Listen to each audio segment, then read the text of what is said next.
Njemačka nacija je izdresirana da stoji na crvenom svjetlu za pješake i kada nema nikakvih vozila na cesti ni na vidiku. Mi nismo Nijemci, niti trebamo to da budemo.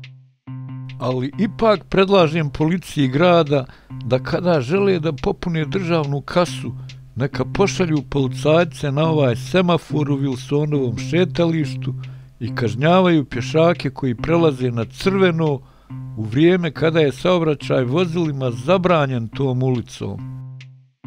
Imaju pokriće u zakonu jer je kažnjiv prelazak preko pješačkog prelaza na crveno svjetlo.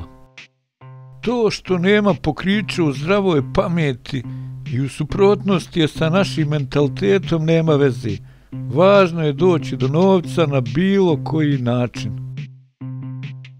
Veliki se novac ovdje može oteti od građana koji redovno prelaze na crveno pošto nismo Nijemci. A nećemo nikada ni postati. A i zašto bi? Pa da imamo holokaust u svojoj istoriji.